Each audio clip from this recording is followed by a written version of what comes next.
శారదా చంద్రమౌళీశం రత్నగర్భగణేశ్వరం శంకరం చ ఋష్యశృంగేశం తుంగాం లోకగురూన్ భజే.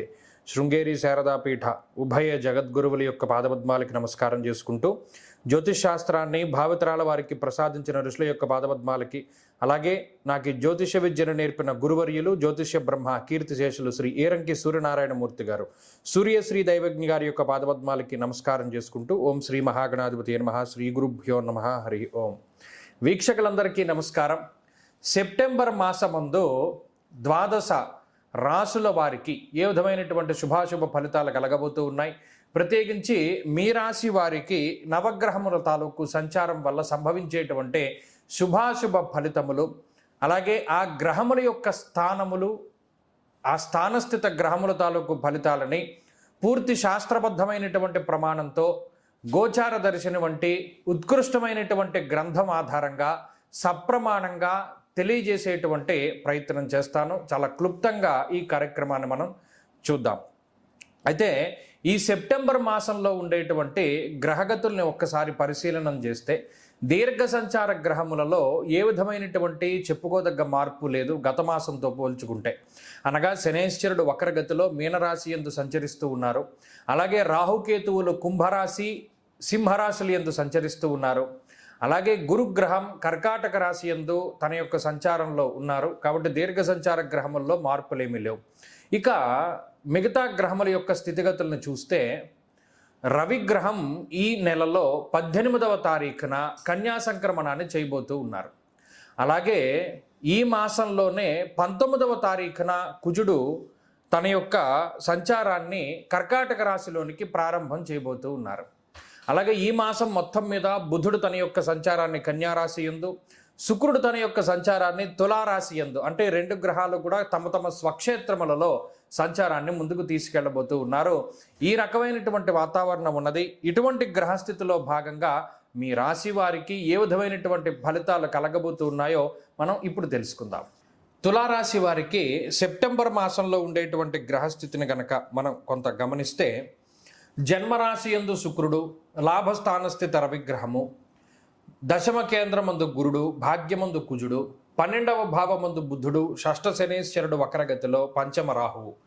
ఈ రకమైనటువంటి గ్రహస్థితితోటి మాసం ప్రారంభమవుతుంది. ఈ మాసం పూర్తయ్యేటప్పటికీ రవి బలం తగ్గిపోతుంది, కుజుడు దశమంలోకి వెళ్ళిపోతారు. ఈ రెండు చెప్పుకోదగినటువంటి మార్పులు. సరే, దీనివల్ల ఈ మాసంలో విపరీతమైనటువంటి నష్టము లేదు, విపరీతమైనటువంటి లాభము లేదు తులారాశి వారికి. ఇంకా ఒక అందుకు చెప్పాలి అంటే, ఈ దశమంలో కుజుడు దిగ్బలయుక్తుడై ఉంటారు.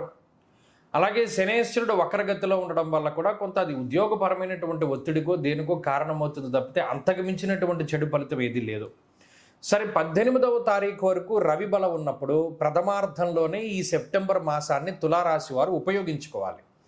కారణం అర్ఘ్యంచ స్వకులాచార గృహలాభ శుభోజనం అన్నారు. అంటే ఏదైనా శుభ కార్యక్రమాలు జరగడానికి, తీర్థయాత్రలు చేయడానికి, లేదా ఏదైనా ఒక మంచి పని చేయడానికి రవి తన యొక్క సపోర్ట్ని ఇస్తారు. ఆయనే కదా ఆత్మశత్రుత్సాహ వనపర్వతాది పితృకారకుడు సూర్యుడు. రవి అనుకూలంగా ఉంటేనే మీలో ఉల్లాసం ఉంటుంది, ఉత్సాహం ఉంటుంది. రవి అనుకూలంగా ఉంటేనే శక్తి ఉంటుంది. రవి అనుకూలంగా ఉంటేనే మీ శరీరం పనిచేస్తూ ఉంటుంది. రవి బలం లేకపోతే డీలా పడిపోతుంది. కాబట్టి అక్కడ మనఃకుముద బాంధవే అన్నాడు. అంటే చంద్రుడు మనఃకారకుడు, రవి శరీరానికి కారకుడు.